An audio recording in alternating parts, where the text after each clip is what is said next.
अधिक से अधिक ध्यान करने से हमें अधिक से अधिक विश्व शक्ति मिलती है।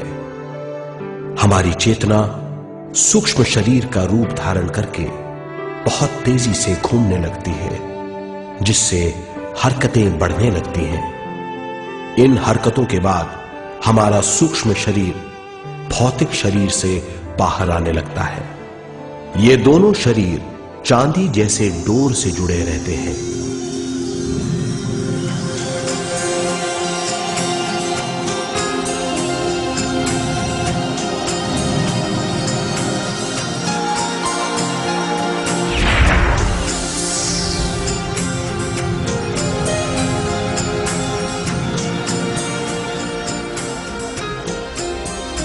ये चांदी की डोर और कुछ नहीं, तेज गति से थड़थड़ाती हुई चेतना है, जो भौतिक शरीर से सूक्ष्म शरीर को और सूक्ष्म शरीर से भौतिक शरीर को संदेश देती रहती है।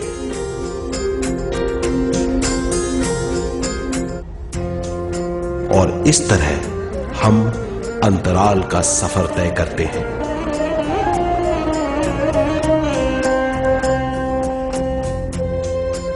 अंतराल की यात्रा हमारी चेतना की जाने और अनजाने लोगों की यात्रा है। अंतराल की यात्रा द्वारा हमें स्वयं के बारे में उच्चतम ज्ञान और बूझ मिलती है। अंतराल की यात्रा में हमारा सूक्ष्म शरीर सारे भौतिक चीजों और तत्वों जैसे पृथ्वी, पानी,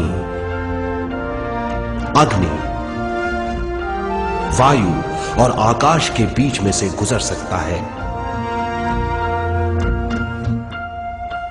सूक्ष्म शरीर सारे लोगों के बीच से निर्भीक गुजर सकता है।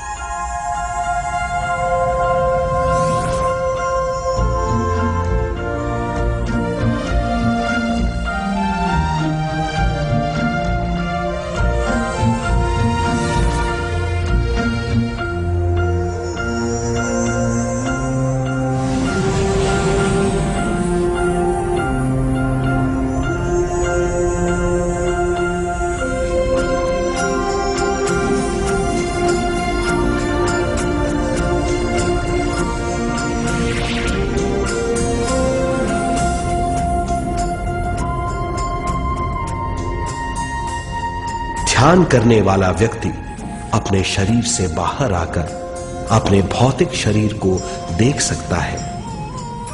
इससे उसे उच्चतम बोध होता है।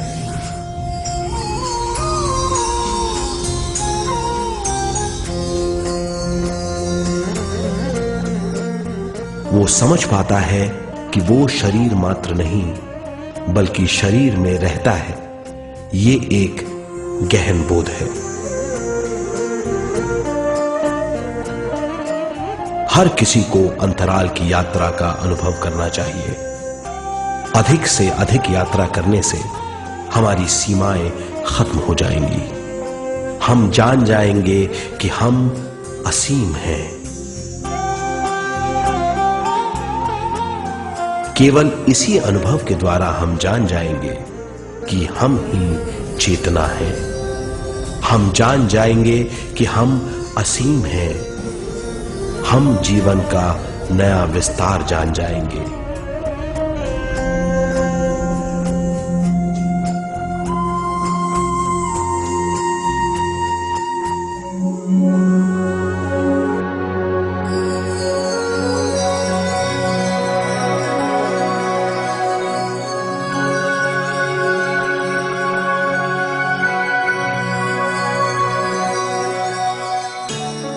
ज्यादा से ज्यादा ध्यान करने से हमें ज्यादा विश्व शक्ति मिलेगी।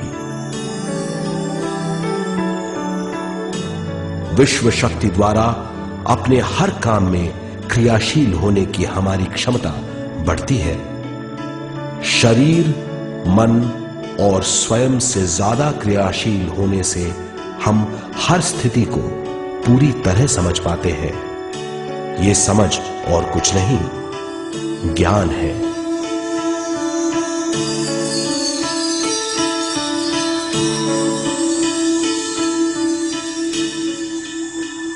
साधारण मनुष्य को केवल अनुभव मिलता है, क्योंकि उस अवस्था में वो ज्ञान के बारे में नहीं सोचता, क्योंकि उस अवस्था का अनुभव वो केवल भौतिक समझ से करता है। ज्ञान योग उस अवस्था को पूरी तरह समझ लेता है, क्योंकि वो जानता है कि वो केवल शरीर नहीं, सिर्फ शरीर में रहता है। वो जानता है कि अवस्थाएं उसके विकास के लिए हैं। ध्यान के अनुभवों के बाद और व्यवहारिक जीवन में उनका प्रयोग करने से हमें अपार समझ का आभास होगा। इस समझ से हजारों दरवाजे खुल जाएंगे। ये दरवाजे हमारे जीवन की नई उपलब्धियों का नया विस्तार करेंगे। हमारी समझ से उपलब्धियों और ज्ञान की अधिक बढ़ोतरी होगी। इससे हमारी चेतना का विस्तार होगा, जो और कुछ नहीं बल्कि विवेक की उपलब्धि है। इस विवेक का अनुभव कुछ ऐसा होगा जैसे वो हजारों सुनहरी पत्तियों वाला कमल है।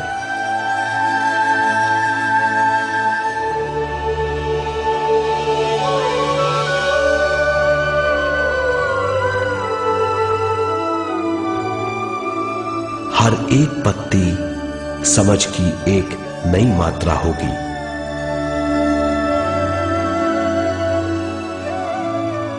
ज्यादा से ज्यादा मात्रा में समझने के बाद हमें दूसरे लोगों की मौजूदगी ज्यादा से ज्यादा समझ में आ जाएगी। इस समझ से हम जान जाएंगे कि मृत्यु कभी नहीं होती। हम अनंत जीव हैं। हम समझ जाएंगे कि जीवन क्या है और मृत्यु क्या है।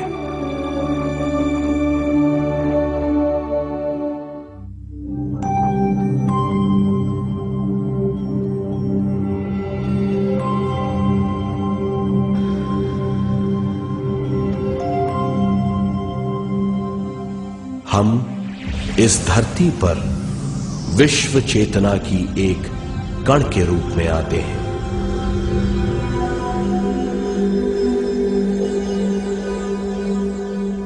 उद्गम स्थान से हम स्वयं के प्राणमय शरीर का एक ढांचा लेकर आते हैं। हम इस धरती पर अनोखे अनुभव करने आते हैं। अपने अनुभवों के लिए हम एक गर्भस्थान या कोख चुनते हैं। हम माता पिता, वातावरण और हालात चुनते हैं। जीवन का पूरा ढांचा स्वयं को मालूम होता है। मां को चुनने के बाद चेतना का एक कण मां के गर्भस्थान में प्रवेश करता है। चेतना का मां के गर्भस्थान में प्रवेश होने के बाद गर्भस्थ शिशु में प्राण आते हैं।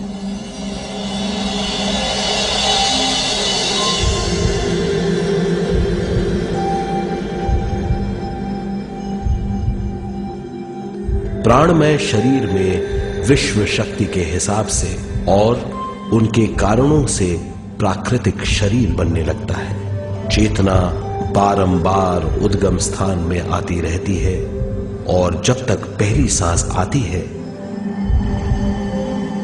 मां के गर्भस्थान से बाहर आने के बाद वो बाहर की पहली सांस लेता है।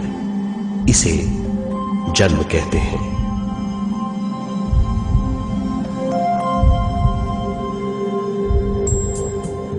पहले दिन से 7 वर्ष तक हमें उद्गम